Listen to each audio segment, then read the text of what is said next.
Thanks everyone for being here today.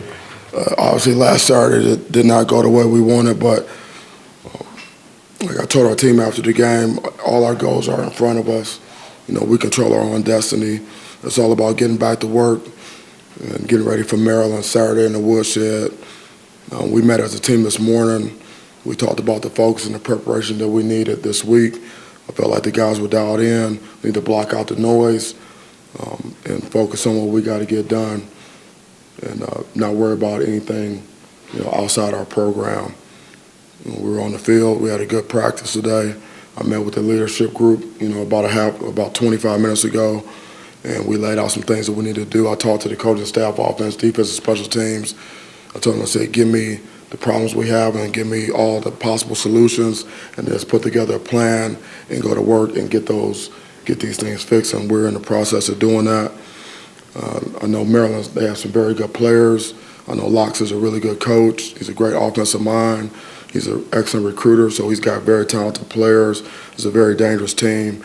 And so, we're going to have to be at our best. We know what we need to do. The game was death by inches. Obviously give, Purdue credit. But, however, the lack of execution on a consistent basis, offensive, defensive, special teams, was very, very disappointing. It's unacceptable, and we need to get it fixed. And so we'll do that, and that's what our focus is going to be this week. Monday through Friday, we'll take it into the game. So with that, I'll open it up.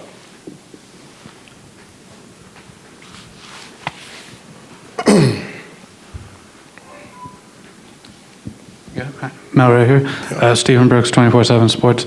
I'm wondering, is there any benefit, because you guys sort of looked at them twice last year, obviously never played them, is there any benefit to having that prior knowledge on them from 2 weeks of sort of a scout, or at this point in the year, is it just kind of about what they've done this year? No, there's some carryover, but we have a large body of work from them this season as well.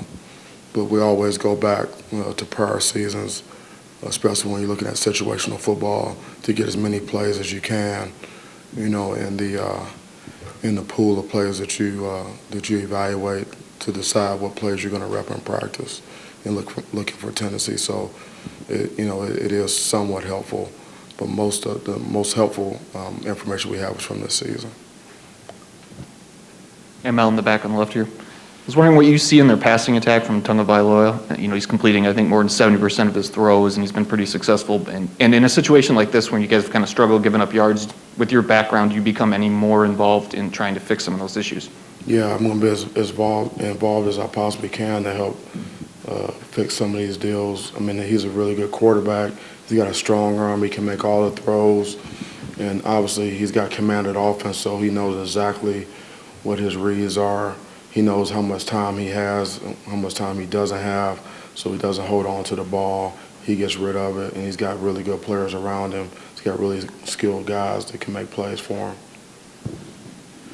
Well, I know that we saw in the game that Ronald and Chuck were both really banged up and kind of played through it. I guess what you saw back on tape from those guys. And what is your policy with season-ending injuries? Do you have any season-ending injuries at this point? What is my policy on season-ending injuries? For example, Mark if a guy was going to be out for the rest of the season, he would tell us. We haven't really had that conversation with you. So. Right. So I don't like to talk about injuries because I don't like to tell our opponents who they're going to play, who they're going to face, who's available, who's not available. You have to do that in the NFL, but we don't have to do that in college. We don't have to go probable, questionable, and all that. So I like to give out as little information as possible. And what you saw from those two guys in playing through pretty you can see they were pain. Yeah, well, obviously, everyone's banged up at this time of year. No one's really 100%. So you go out there and you do the best that you can. And then, it's going to be what it's going to be.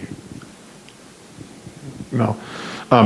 With the players afterward talked about, and you talked about some of the things on defense that weren't getting done, whether they were missed assignments or structural or whatever, not executing. Do you also this week, after a game like that, have to work as much on them mentally in terms of not letting that sort of performance carry forward to the next week and the week after that? Yeah, a lot of what happens during the weekend and game day is mental. You know, it's mental disposition, mental toughness, you know, mental conditioning. And so absolutely we have to work on that during the week. We talked about that extensively today. Well, we've kind of had the same theme here for 7 weeks running because you're coming off success and a win. This is a new challenge coming off adversity and defeat. How up do you think your team is to this challenge and responding to this for the first time? Yeah, I believe that these guys will respond well. You know, we'll find out. But, you know, we'll need to be at our best as a coaching staff, and, you know, our leaders need to step up. I just met with those guys, and we'll work through it. You know, that's part of the deal. You know, you would like to be able to win every game every year, but, you know, ultimately you know, that's not usually the case. So you're going to have to be able to respond to a loss. And so, you know, that's what we're doing, and we're going to learn from our mistakes, and we're going to coach through it, and we'll make sure our guys are ready to go mentally and physically for the game. Mel, over here. For a lot of the year, you guys have had sort of a bend but don't break defense that's been really effective at making big plays and you know, toughening up in the red zone, even if they got a lot of yards. What did you see that was different, like when you look back at the film in terms of structurally, in terms of missed opportunities, anything that stood out to you that was different than it had been? Yeah, I don't like bend but don't break. That's not the philosophy. When you're bending, that means you're not getting off the field on third down. And so when you don't get off the field on third down, they extend drives, okay? And then if you can, you know, hold them to a field goal attempt, you know, then, you know, that's points off the board. But, you know, we weren't able to do that, you know, every time, so they did score touchdowns, you know. And we also gave us some explosive plays and not make them go the long, hard way. There was not really that much difference between what we saw Saturday and what we've seen in previous games. It's just that we didn't make enough plays to pull it out, you know. So it's total lack of execution, you know, missed tackles, focus. It's death by inches. And we watched the tape this morning. I made a tape, and you know, we talked about it before. Death by inches is basically when you don't have success on a play because of, you know, you got 11 guys out there and one guy doesn't do what he's supposed to do. And then because the margins are so narrow when you're competing at a high level, then all it takes is that, you know, one mistake, that one mental error, that one misassignment or whatever to kill the play, offense, defense, and special teams. And so, you know, we had death by inches, first quarter, second quarter, third quarter, fourth quarter, all the way through. And we weren't able to overcome that at the end, and we got beat. You know, so, you know, those are things we have to fix. And, you know, so, you know, how do you fix it? You know, we have to do some things differently. And that's, you know, that's what we're doing. We're making some changes on some of the things that we're going to do and how we're going to do them. And because we need to get a different result.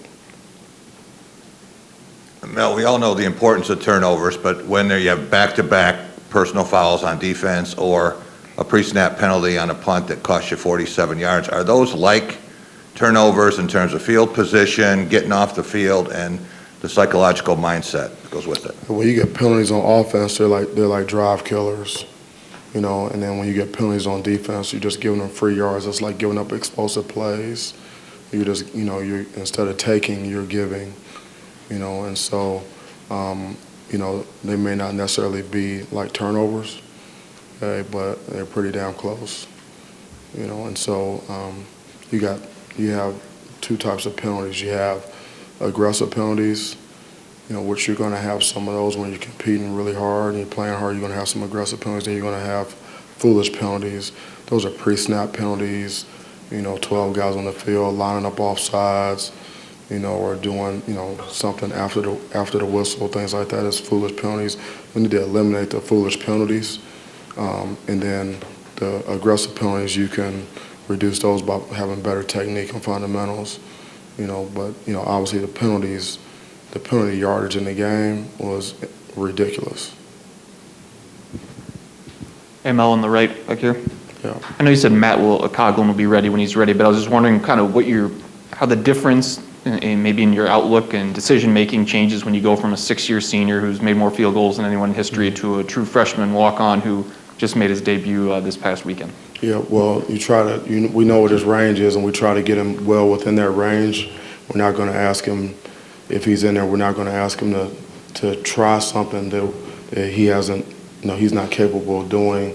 They all kick in practice, and so we know what the ranges are. Then we go in pregame, and we get the ranges going both ways with win against the win.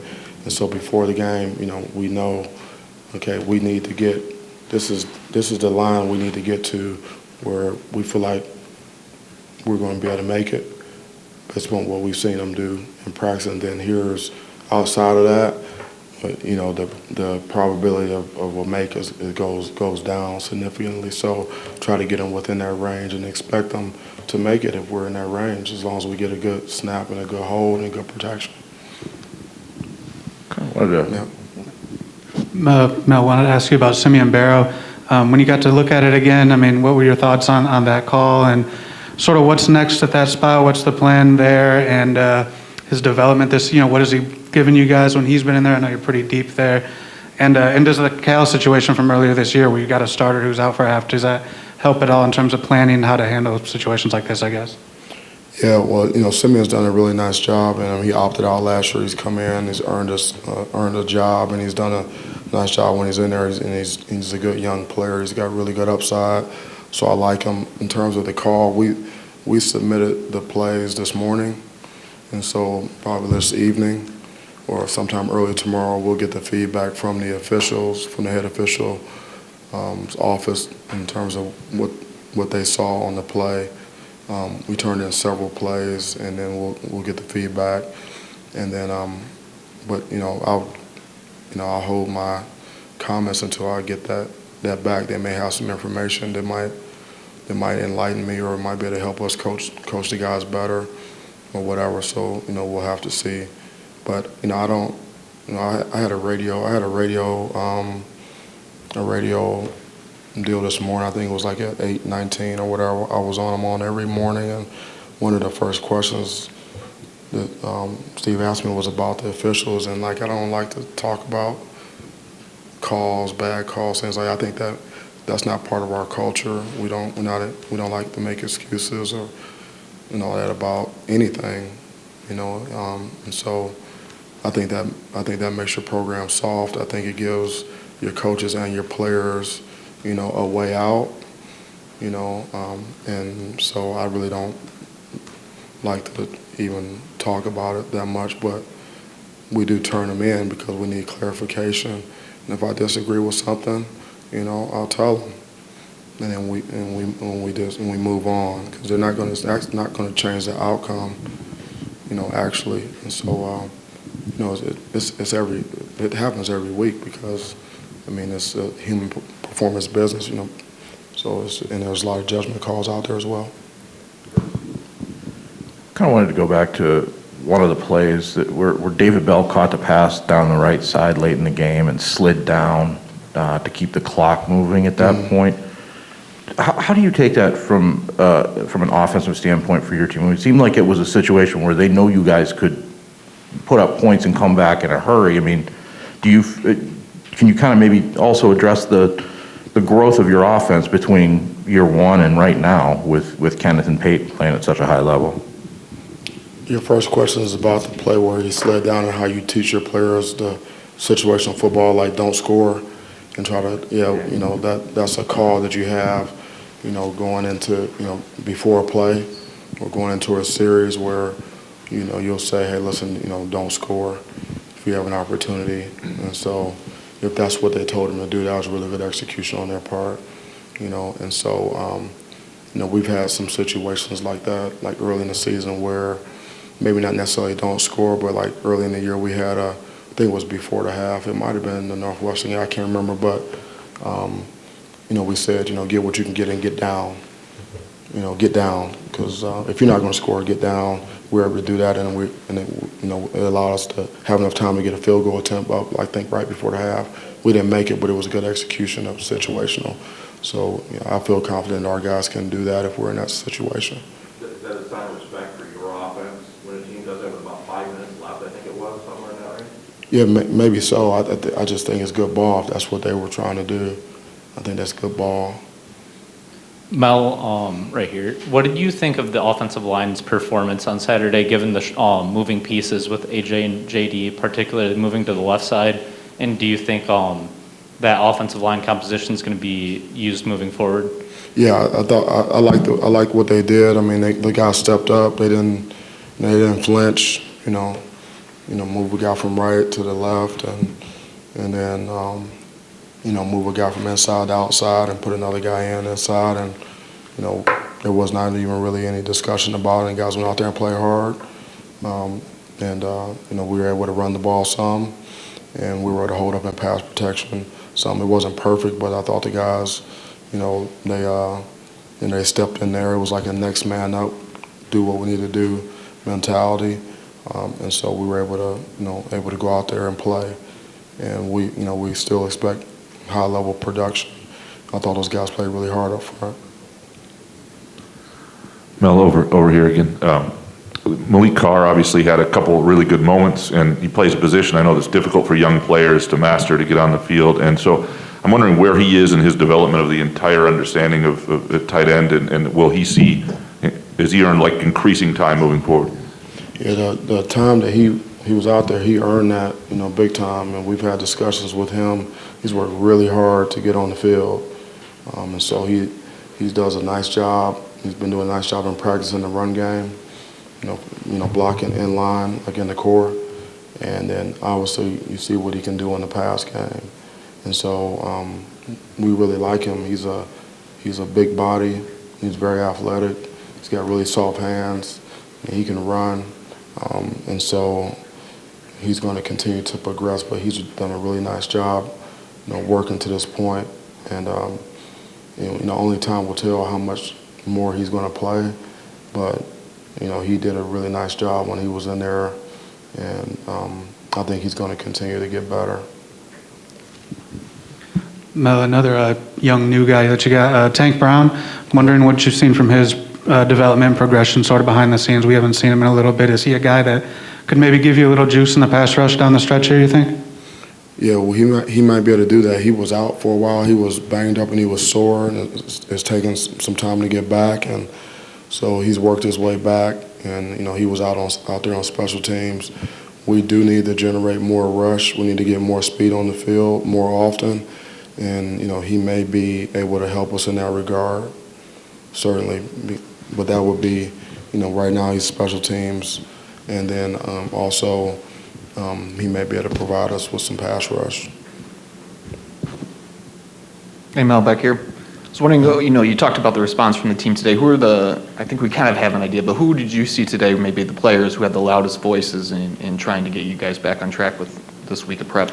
Yeah, we have a whole slew of guys. Obviously X, Beasley, the guys I talked to after practice, Petro, Luke Campbell, Matt Allen. All those guys. K9 spoke up. Peyton Thorne, Connor, spoke up. All those guys. We have several guys that we had a conversation. I had some questions that I needed to ask those guys. I wanted to get some feedback on what they on some of the things that what they were thinking, what they were seeing on the team, and I feel confident that those guys are going to step up and help lead and help coach this team this week. Anything else? All right. Thanks, Coach. All right. Thank you so much. I appreciate you coming. We'll see you next time.